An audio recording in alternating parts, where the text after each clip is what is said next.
Hey guys, you know those sheer floral bras you see all over Tumblr and Instagram that you'd love to get until you find out they're like $80? This DIY will show you how to make the exact same one but for under $15. The material used for this style of bralette is called power mesh. It's really thin and super stretchy. You should be able to get a half yard of it at a craft store that sells dance or apparel fabrics, but if not, I'll list some from eBay in the description bar along with some other stuff you'll need. You'll also need some 3/4 inch or 1 inch bra elastic for the band. I guess you could use regular elastic from the craft store for this, but I really don't recommend it because that stuff is so itchy you'll probably never even wear the bra. Next, you will need some bra strap elastic. I wanted my straps and trim to be small, so I got mine in a 1/4 inch width. I also got one that has like a shiny finish because I thought that would be really pretty. I probably wouldn't use anything thinner than a 1/4 inch, but you could always go wider, or you could even use the same stuff that you used for the band.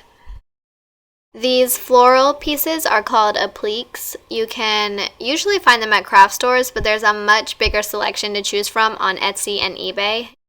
Some other stuff you're gonna need are pins, scissors, a sewing machine because I don't think you could hand sew this, and a ruler, and some other stuff. Okay, this is the only pattern that you're going to need for the bra. I'm going to show you how to hand draw it, but I'll also put a link in the description bar for a printout pattern that I made.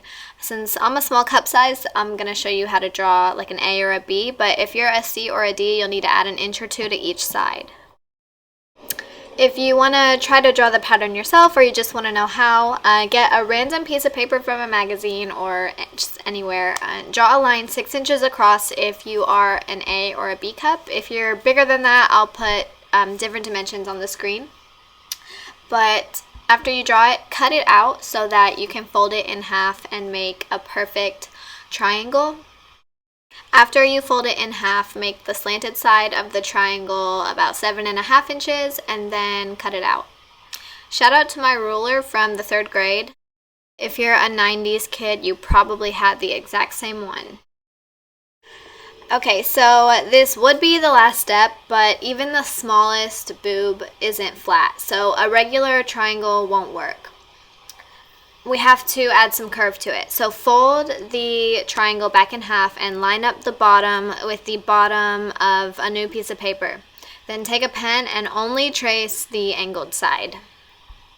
Now for the other side, I'm freehanding this, and it actually took me a couple tries to get it right. So if you're worried that you can't get it the same or at least pretty similar, you may just want to download the pattern that I made. Okay, I'm sorry. This actually looks like a 5-year-old drew it. Yeah, the pink line is where you cut. I already included seam allowance into the measurement, so you cut along the pink line and you sew along the purple line. Yeah, I know it looks like shit. I made sure to cut out 2 patterns because you're actually going to sew 2 pieces together along the purple line. Okay, so fold your mesh 3 times so that you actually have 4 layers because we want to cut out 4 pieces. Now take your pattern and pin it down carefully. This fabric is kind of hard to work with, so just take your time. You want to make sure that the mesh is nice and flat so when you cut out the pieces, they're all identical. It will make it easier to cut out the pieces if you just cut a square out so you're not trying to like navigate this giant piece of mesh. Once you cut it out, just trim any, random strands, and then you should have 4 identical pieces. They're like shaped like little shark fins, I guess. Okay, so now you're going to take 2 of each and set them on top of each other. It really doesn't matter what direction because the mesh looks the exact same on both sides.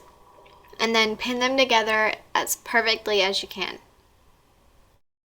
So now you're ready to sew the pieces together along the curved edge. And I think I left like a little under 1/2 inch of seam allowance. You want to use a small zigzag stitch. I played with this fabric for probably like half an hour trying to find the perfect stitch for it. It's an open weave fabric, so you really cannot use a straight stitch. It just kind of like bunches up and doesn't work. You're going to have to use a zigzag stitch, and the smaller the better. And don't forget to backstitch the bottom and top. Now this is what you've got after you sew it along the curved line. There's this like messy hem left over that we need to sew down. So for my right boob, I folded the hem down to the left and just used the same stitch to sew it down. Just go really slow and make sure that the fabric is lined up really straight, and it should look really good. This is what you'll end up with. It just makes a nice line down the middle. And after you do that, just take some scissors and trim down like the little bit of hem that's kind of left over. Just be really careful not to accidentally cut the stitch, because then it's going to start unraveling. Then once you've sewn the other cup together down the curved line, just do the exact same thing, except if this one's for your left boob, sew the hem down to the right. And this is what you end up with. The curved line is important because once you sew it together, it kind of makes like a little pocket for your boob to sit in. Now it's time to do the straps and the trim. So you want to lay your cup down with the wrong side up and take some strap a little longer than you need, so you can just trim it down to your size later, and pin it to the very top and leave it like 1 inch of overhang. Then flip the cup over with the right side up and put the trim along the sides. Here's what it should look like with the right side up. Now for the other side of the trim, you want to cut that piece of elastic a little bit longer because you want it to overhang on the top, because what we're going to do with that is fold it over to the back so it looks nice and neat when we're finished. When you're doing this to the other cup, make sure that you put the longer piece of elastic that you overlap on the opposite side so that everything looks symmetrical when you're done. Use the same small zigzag stitch and start with the top strap and then just work your way down. This is probably the most difficult part of the DIY, but it's really not that bad. You just have to be patient. And when you're done, trim off that little extra overlap, and this is what they both look like when you're finished. Now wrap the band elastic right under your boobs and pull it tight enough that it doesn't suffocate you, but that it's a nice snug fit, and then cut it. But leave like 1 inch for overlap. Now this next part is going to be hard to explain because I couldn't really show you without exposing my boobs to the world. Safety pin the elastic band around your rib cage and make sure that the safety pin is centered at your back, so not like mine is here. Then take the cups and slip them under the band and adjust them so that the mesh and everything is smooth and there are no wrinkles. This step is going to make sure you get the perfect fit. So place everything exactly how you want the bra to look and make sure nothing is bunching up or wrinkling underneath the band.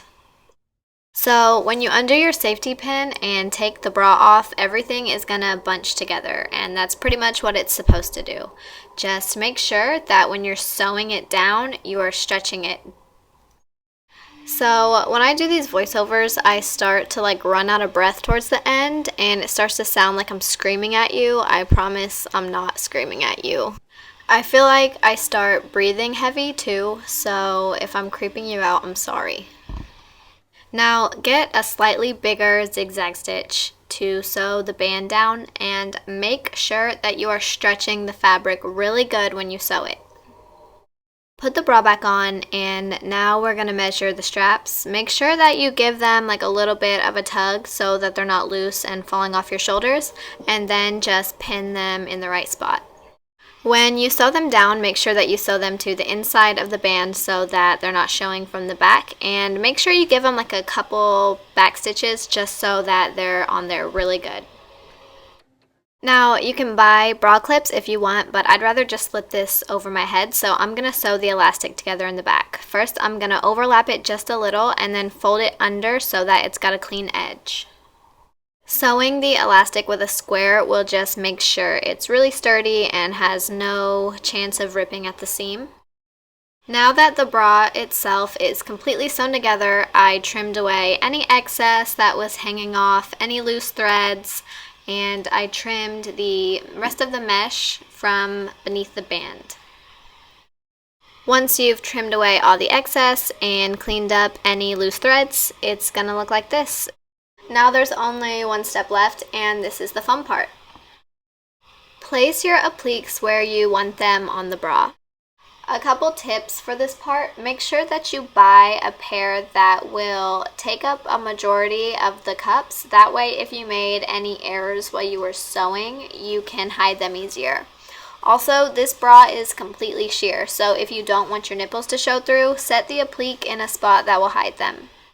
After you've pinned your appliques down, avoid sewing anywhere on the mesh. If it's touching the trim at all, I sewed there. There was a few spots that I had to sew onto the mesh, but just barely. And now your bralette's complete. I love how this looks underneath a tank top with low cut sides. I think it would also look really cute under a t-shirt that has a low neckline. And that's it for this DIY. I'll see you guys next time.